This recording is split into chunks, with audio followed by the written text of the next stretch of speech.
Hey guys, welcome to Monday. It is August 18th, 2025. I know, we're late. We're an hour late. Dear America is actually starting right now. Sometimes the noise hits before you want, and we had a few technical difficulties this morning, but I still want to talk to you for a few minutes out of John chapter 2, still continuing through the book, the Gospel of John.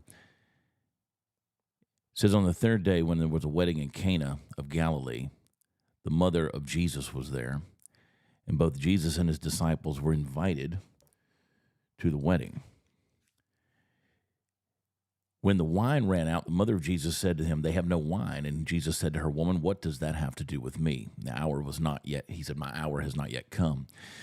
His mother said to the servants, "Whatever he says to you, do it." Now there were 6 stone water pots set there for the Jewish custom of purification, containing 20 or 30 gallons each. Jesus said to them, "Fill the water pots with water." So they filled them up to the brim.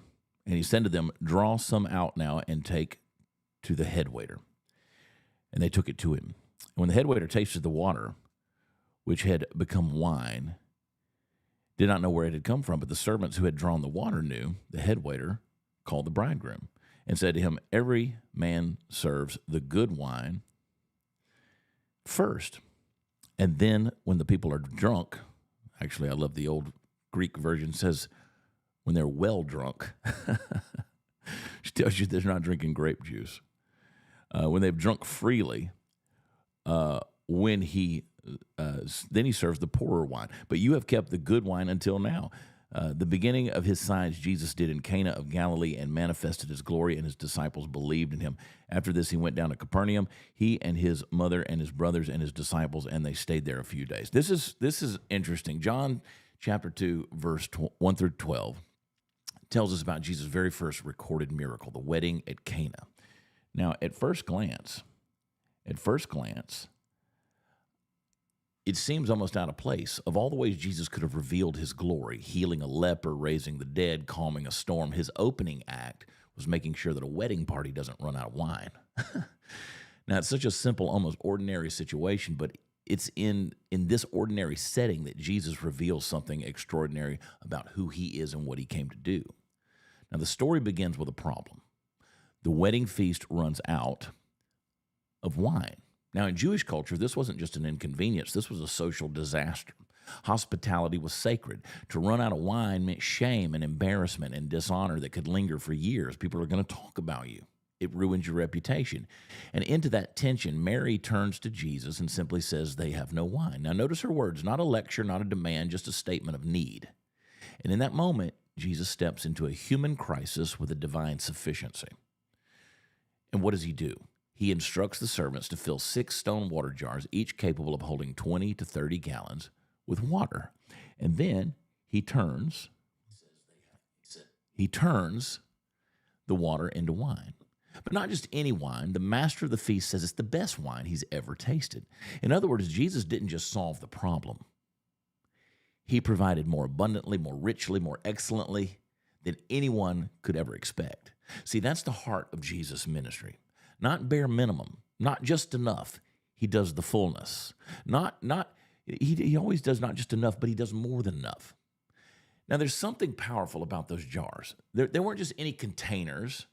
They were used for the Jewish purification rites, symbolizing ritual washing and religious tradition. Jesus takes these old vessels and fills them with something new, something better, something overflowing with joy. That's a picture of the gospel.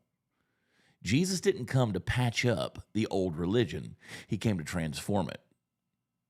He came to bring a better covenant, to turn the stale waters of rule-keeping into the rich wine of grace and truth. And there's something worth holding on to in that. No one but Jesus can do that kind of transformation. Now, you can try to make your own life taste better by effort, self-help, reading a book, going to a convention. You can try by more performance, working harder, but only Jesus takes the ordinary water of your life and makes it extraordinary. Only he can turn shame into celebration and emptiness into overflow and lack into abundance. Now, I want you to notice also the role of obedience here. The miracle happens because of obedience. The servants had to fill those jars to the brim. They didn't understand what they were doing or why they were doing it. They didn't know. They didn't know what Jesus was about to do, but their obedience, though simple, opened the door to a miracle. It also opened the door to a revelation of who Jesus was. Sometimes the miracle in your life, listen to me, sometimes the miracle in your life is waiting on the other side of ordinary obedience. Just do what Jesus says. Even if it feels weird, even if it feels small, even if it doesn't make sense, fill the jar. Show up, forgive, pray, serve, give, trust, walk, do, obey. When you obey, you put your life in the position for God to do something miraculous. And here's the layer that I want you to see. John tells us this was the first of Jesus' signs, revealing his glory. His disciples believed in him. This wasn't just about wine. It was about revealing the true identity of the Son of God. He is the one who transforms. It's what he came to do. And he transforms into something that brings joy. He's the one who makes the things new, all things new. He's the Lord of abundance. He's the provider of joy, the one who takes away our empty vessels and fills them with his life. Jesus saw a crisis. You got a bunch of people trying to have a party and a celebration. You got some folks that are half drunk, need to get them whole drunk. That's a crisis. The celebration had to go on. Now, how do we take this truth and live it out today? Let me give you 3 intentional steps that you can make your day more positive, grounded in the hope of this passage. First, bring your needs honestly to Jesus. Mary didn't sugarcoat the problem. She didn't pretend everything was fine. She said they have no wine. Admit it. Start by being honest with God. Don't hide your struggles, your stress, or your emptiness. Name them to him. Honesty and prayer is the doorway to transformation. Secondly, obey in the ordinary. Servants had to fill the jars. Mundane, heavy, repetitive. Can you imagine how much that weighed? Their obedience, though, became the setting for a miracle. Today, I want you to choose to obey. Obey God in the small, ordinary things. Make the phone call, do the work, forgive, go the extra mile, offer the forgiveness, show the kindness. Those simple acts may be the jars he chooses to fill with his glory. Third thing, expect abundance, not scarcity. Jesus didn't provide just enough. He provided overflowing, excellent wine. So start your day with the expectation that God is not stingy with his grace. Live with the mindset of abundance, gratitude instead of complaining, faith instead of fear, generosity instead of hoarding. That shift in perspective will brighten your day and the lives of everybody around you. So as you step into today, I want you to remember this. Jesus is still in the business of turning water into wine. He still takes empty jars, fills them to the brim. He still takes what looks like shame and turns it into joy. Whatever you face today, you serve a Savior who doesn't just patch things up. He transforms them. So bring him your need, obey him in the ordinary, and expect his abundance, and you just might find that he's writing a miracle into the middle of your ordinary day. See, this isn't just a story about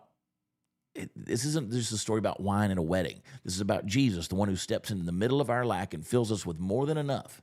A story about a Savior who takes what is empty and brims it to the full, who takes what's ordinary and makes it extraordinary. Takes what's broken and makes it beautiful, who takes the shame and turns it into a celebration of glory. He doesn't wait for the perfect conditions. He doesn't demand you fix yourself first. He just asks you to bring him what you have and let him handle the rest. So lift your eyes up. Stop staring at the empty jars. Stop rehearsing the shame of yesterday. Stop believing the lie that you'll never have enough. Instead, I want you to take Jesus at his word, fill the jars, obey in the small things, and expect his abundance. Because the same Jesus who turned that water into wine is still alive, still working, still transforming, still pouring joy into the hearts of those who are willing to believe. And when you see him move, when he takes your emptiness and floods it with grace, I want you to be able to say with confidence, this is my God. This is the one who makes all things new. This is the one. And I'll follow him because I believe. So go into your day, not half empty, not even half full. Go in overflowing with the transforming, abundant life of Christ. Thank you for spending a few minutes, sacred minutes, even though they're late today. Thank you for spending a few minutes with me today. Before the noise, after the noise, whenever. My prayer is that you walk into whatever comes next, not empty but filled, not rushed but rooted, not reactive but renewed. Take a deep breath, folks. Hey, take a deep breath. God's already ahead of you. I'll see you tomorrow. Same place, same peace before the noise. I love y'all. God bless.